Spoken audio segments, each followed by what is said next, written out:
The dusty town of Dusthaven was buzzing that evening, its air heavy with the smell of whiskey, sweat, and desperation.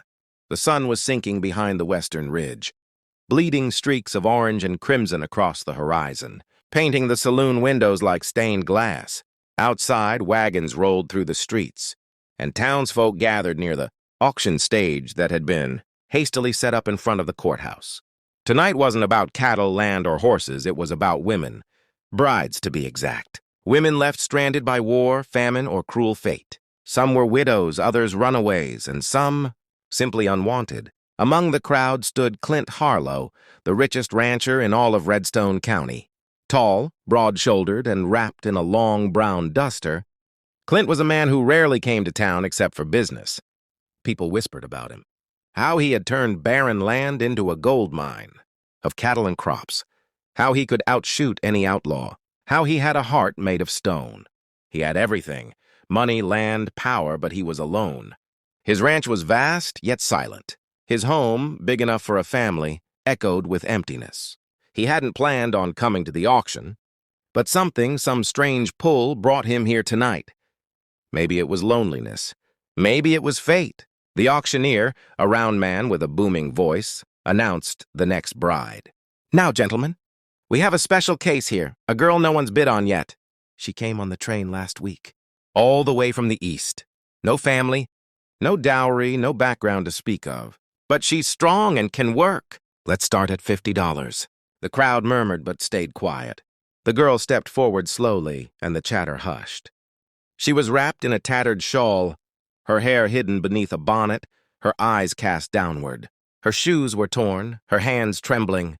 Clint could see she was young, barely in her 20s, but there was something about the way she stood, fragile yet proud, that caught his attention. "Come on, gentlemen," the auctioneer barked. "She ain't bad." Someone take pity, eh? $40? $30? Still silence. Someone laughed from the back. "She's probably ugly as sin under that bonnet." The crowd snickered cruelly.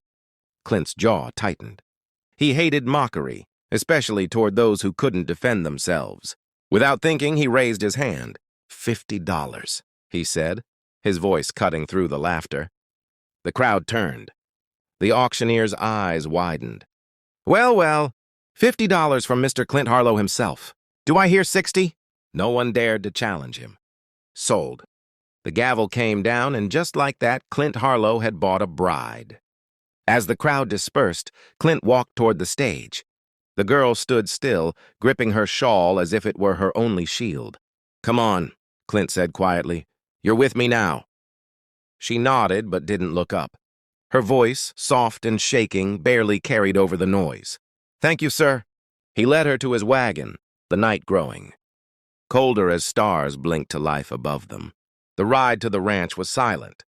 Clint stole glances at her from time to time. She was small, fragile, but there was a kind of dignity in her posture, even in silence. When they reached the ranch, he helped her down from the wagon.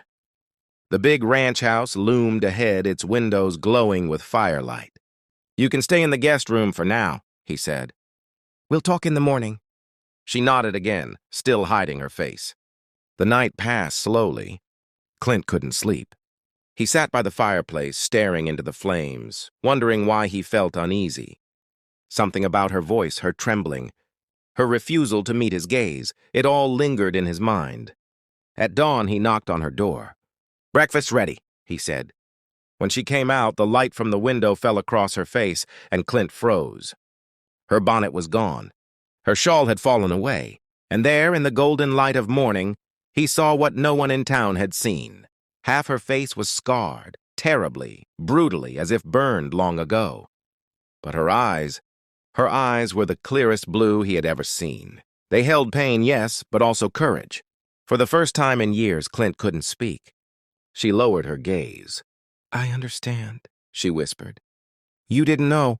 I can leave if you want me to." But Clint found his voice. "No," he said softly, almost to himself. "No, you're staying." Something inside him had shifted.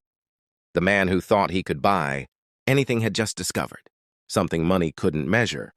As the sun rose over the ranch, Clint knew one thing for certain. This woman, The bride no one wanted was about to change his life forever. The morning light spilled across the wide fields of Harlow Ranch, painting everything in gold. Horses neighed softly in the distance, and the soft hum of wind brushed over the fences. Inside the big ranch house, Clint Harlow sat at the breakfast table, his coffee untouched, his mind far from the plate before him. Across the room, the woman he had bought the night before, his wife by law, though not yet by heart, moved quietly, her every step careful, her presence humble. Her name, he had learned last night before she went to her room, was Evelyn Grace. Evelyn had tied her hair back, and the morning sun illuminated the soft features of her unscarred side, while the other half of her face bore the deep burns that made her flinch from light. Clint couldn't stop himself from glancing at her, not out of disgust, but out of curiosity, because something about her seemed familiar. "You don't have to serve me," Clint said, breaking the silence. Evelyn paused with the coffee pot in her hands. "It's fine. I'm used to work." "I didn't bring you here to work," Clint said. "I brought you here because—" He stopped, unsure what truth would sound like. "Because I was lonely? Because I wanted a wife in name only? Because I wanted to be decent in a cruel world?" He sighed. "Never mind. Just sit and eat." Evelyn hesitated, then obeyed. They ate in silence, the only sound being the clinking of utensils. After a while, Clint spoke again. "Those scars, they came from fire, didn't they?" Her hand froze on the spoon. Her voice trembled when she answered. "Yes. When I was 16, our house burned down. My parents didn't make it." "I'm sorry," Clint said softly. She nodded but kept her gaze low. "The people in my town said I was cursed. No man would look at me. They said no one wanted to marry a girl who'd bring bad luck." Her words hit Clint like a hammer. He had seen cruelty before, in business, in men's hearts, but hearing it so plainly from her made his chest ache. "You're not cursed," he said quietly. "They were fools." For the first time, Evelyn looked directly at him. And in that moment, Clint saw strength, raw, unshakable strength, behind the quiet face she wore.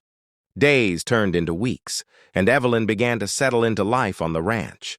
She worked hard, tending to the garden, feeding the animals, cleaning the house. She never complained, never asked for anything. Clint noticed how the ranch felt. Alive again. The kitchen smelled of bread and stew. The rooms were warm. Even the workers seemed happier. But Clint himself was torn.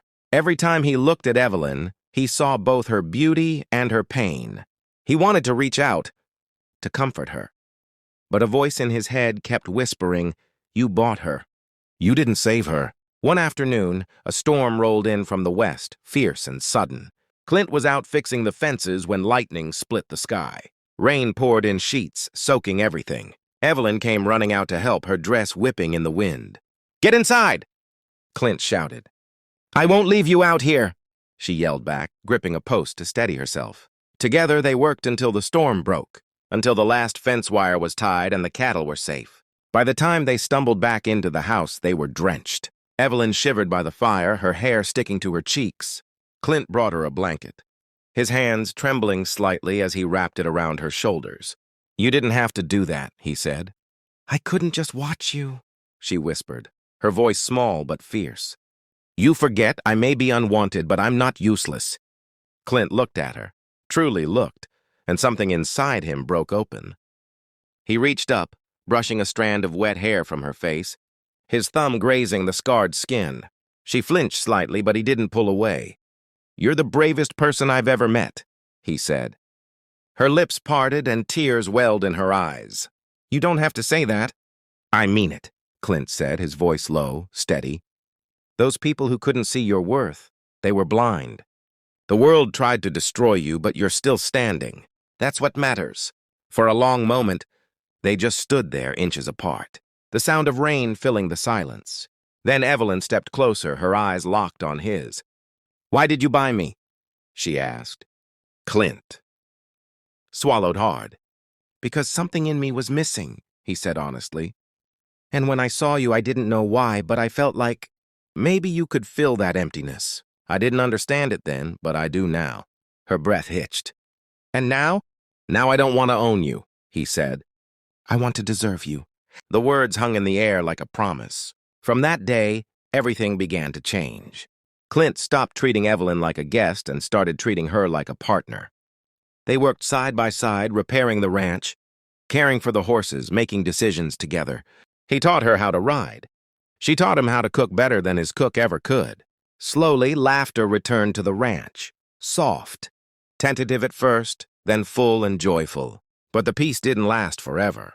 One morning, a man rode up to the ranch, a stranger in a black coat. His face shadowed under a hat. "You Harlow?" he asked. "I am," Clint replied, stepping onto the porch. The man spat in the dirt. "Name's Barrow. I've come for that woman you bought."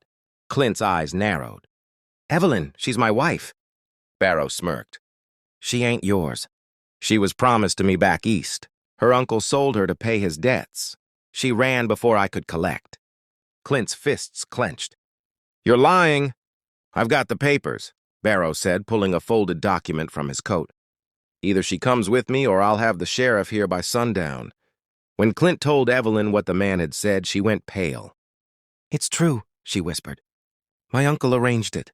Barrow wanted to take me as his wife, but when I refused, he tried to hurt me. I ran before he could."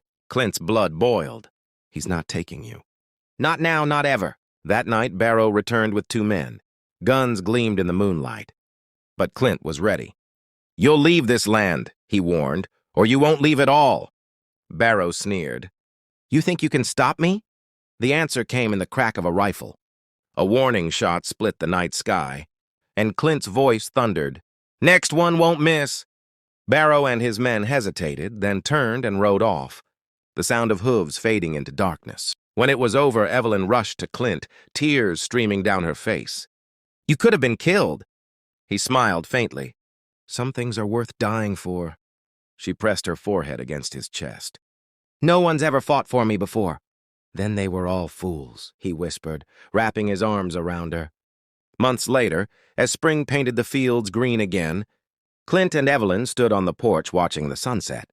The scars on her face hadn't faded, but neither had the light in her eyes. Clint brushed a kiss against her forehead and said, "I used to think I was the richest man in the county because of my land and cattle, but now I know I'm rich because of you." Evelyn smiled through tears. "And to think no one wanted me." He held her close. "Their loss. My miracle." The camera would fade out there, their silhouettes framed against the glowing sky, 2 souls who found beauty beyond pain.